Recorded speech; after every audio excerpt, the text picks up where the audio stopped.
contoh dongeng parabel. Dina danget ieu Bapa baris ngagual contoh dongeng parabel. Cik hidup tas uningat acan dongeng si Utun yang si Inji. Tah lamun teu acan uninga ayeuna ku Bapa baris diguar jeung didongengkeun. Kieu contoh dongeng.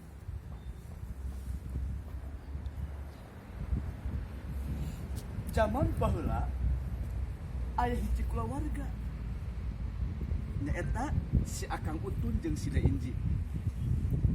Manehna geus teu boga indung jeung bapa, mata disebut budak yatim piatu.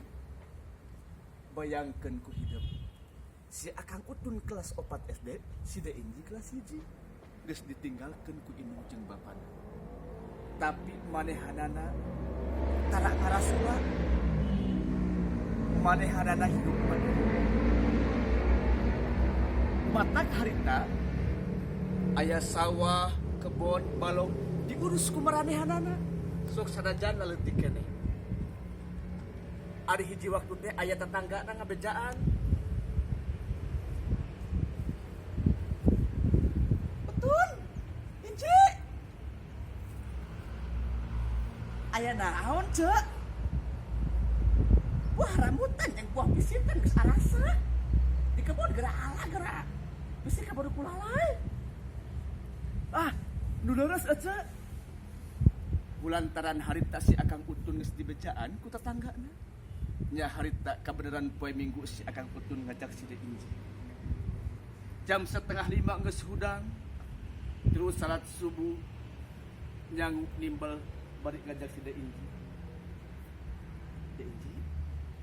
Da Inji. Kulan Kang. Ayeuna mah urang teh urang ka kebon, urang ngala buah pisitan, cenah mah cek diicih kamari geus arasa. Nu leres kan? Muhun atuh ayu urang ka kebon. Gidi wae si Akang Utun jeung si Da Inji teh indit ka Sabah. Jeung ka kebonna rek ngala buah pisitnya. Bagating kunyaah ka si Da Inji anu jadi anakna. Eta si Da Inji sapepanjang jalan dituyun terus diagep ku si Akang Utun. Jeleg nepi di kebun. Pok deui si Akang Utun nyarita. Da Inji, Da Inji. Kulan Kang? Tuh tinggali Da Inji. Tuh tinggali. Mana Kang? Tuh tinggali. Buah pisitan teh geus karoneng, geus ararasa. Alah, atuh harita bageun naon si Akang Utun jeung si Da Inji geus hayang geuwat kana buah pisitan. Nya harita bakat tingkunya kanu jadi anakna si Akang Utun pok di nyarita. Yeuh Da Inji. Da Inji mah alit keneh teu acan tiasa naik ka luhur. Wios Akang Utun anu naik kana tangkal pisitan mah Da Inji mah calik di handap. Wios bulungan wae cekat ke ku Akang beureum. Karekel naik wae si Akang Utun kana tangkal pisitan. Satete, 2 tete, 3 tete si Akang Utun celup di luhur nepi di tangkal. Ngan kulantaran si Akang Utun mah urang Sunda, jadi metikan buah pisitan teh sok bari ngawi. Keur ngabebenjogkeun si Da Inji anu dihandap bisi kalumaneun sabab di leuweung teh di kebon teh ya. Jeung si Akang Utun nepi di luhur bari metikan bari ngawi. Inji tah pulungan pisitan buah ramanten anu amis jeung arasa. Sapalih maman sapalih dilebetkeun kana kantong, sapalih dipurageun ka si Da Inji bisi hoyong maman di handap. Si Akang Utun mah jongjon ngawi. Inji tah pulungan pisitan buah ramanten anu amis jeung arasa. Ari pas jongjon di luhur si Akang Utun hayang ngawi, si Da Inji dihandap jongjon bulungan buah pisitan bari ngadahara. Ari pek teh di kebon kapol aya nu korosakan. Korosak. Dasar Sida Inci budak bolong. Nyangka nate anu kekorosakan teh naon? Paling ge cenah kadal. Padahal mah lain kadal tapi orang sanca anu sakitu badagna. Atuh pas Sida Inci dijongjon bulungan. Reb wae bager Sida Inci sukuna digegel ku orang sanca. Ngan salahna Sida Inci minta tulungan teh lain kieu. Akang Utun, tulung aya oray. Akang Utun, tulung. Akang Utun aya oray. Eta salahna Sida Inci teh lain kitu minta tulungna. Tapi kalah ku kawi. Akang Utun, ya tulungan aya nu hagara nyaman kana suku jeung egelan. Sida Inji hayuh kakawihan minta tulung ka si Akang Utun anu aya dina tangkal pisitan. Ari si Akang Utun salah sangka. Kalah ngadengekeun naon? Sida Inji ge geuningan bisa kakawihan. Atuh dibalas wae ku si Akang Utun ge sarua. Inji tah tulungan pisitan buah ramanten anu amis jeung arasa. Ari Sida Inci dihandap sarua keur minta tulung ke si Akang Utun. Da beuki dieu eta Sida Inci teh rek diteuleui ku urang sanca nu sakitu badagna. Akang Utun, ya tulungan aya nu hagara jaman kana suku jeung egelan. Kulantaran disangka Sida Inci keur kakawihan, rep bae Sida Inci teh diteureui buleut ku urang sanca di dahar. Dileug-leug ku urang sanca. Henteu dicapek tapi langsung diteureui buleut. Si Akang Utun beres metikan buah pisitanana kantongna geus pinuk. Turun ka handap ninggalian Sida Inci. Alah. Ke.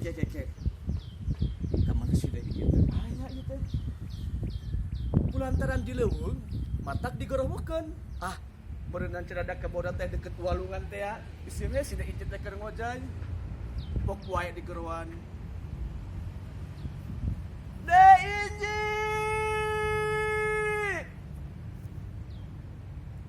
Digorowokeun sakali Sida Inci kayak ngadenge.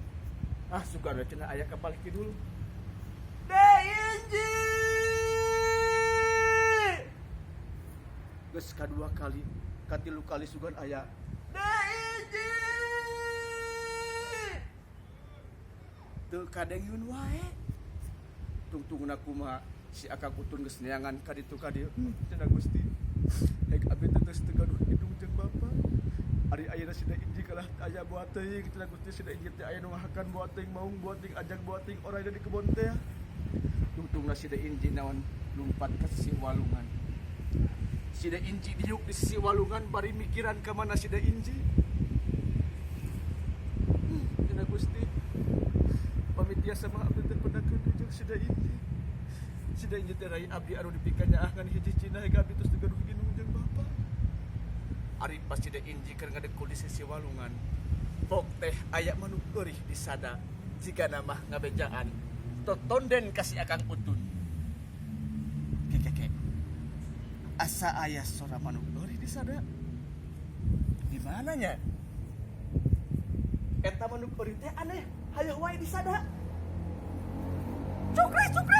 Ditulih ka cukre. Cukre. Ditulih ka cukre. Cukre. Ditulih ka cukre.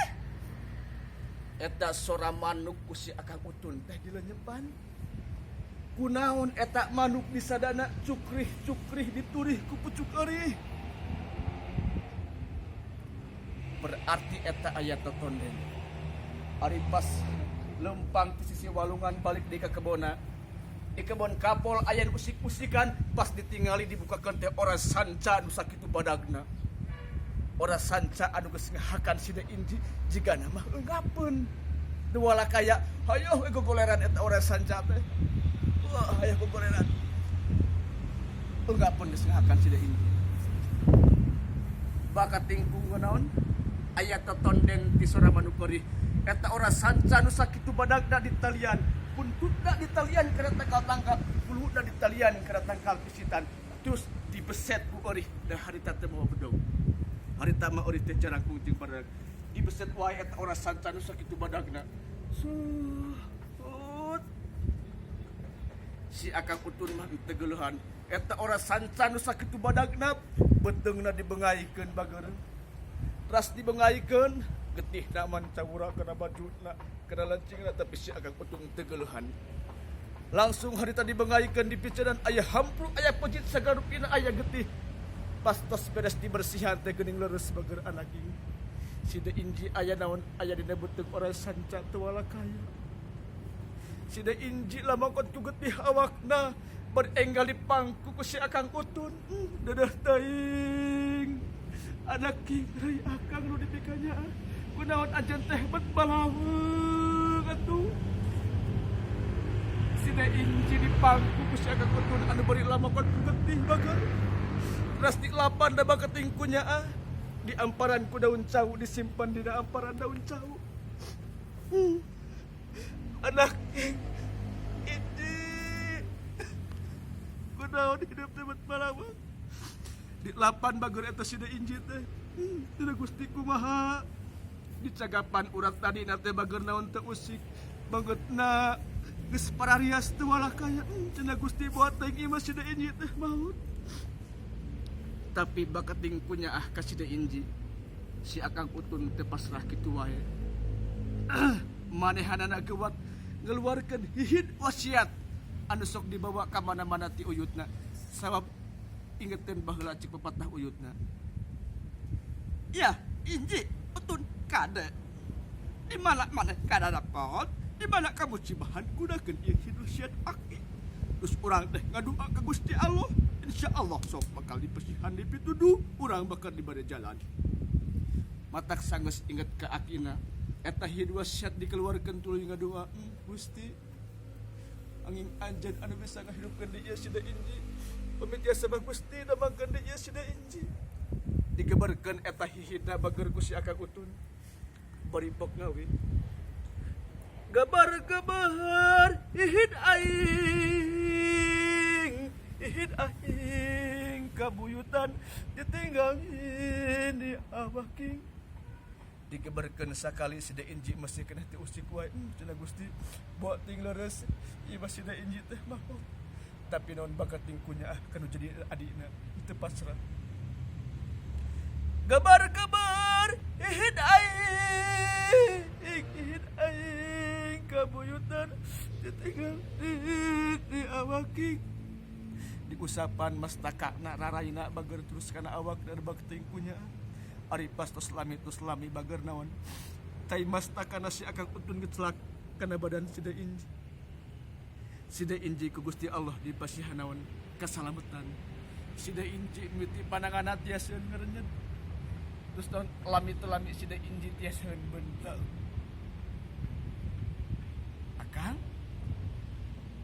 Akang de inji tiasa emut di mana ieu Akang harita si de inji sigah anu teu ingeten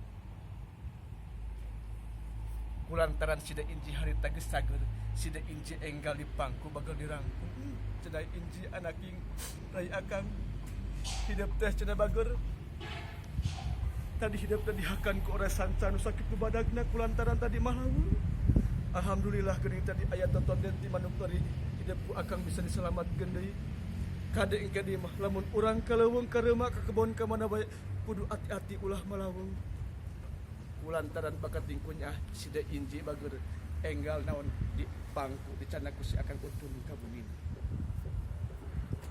sakitu anu kapihatur wassalamualaikum warahmatullahi wabarakatuh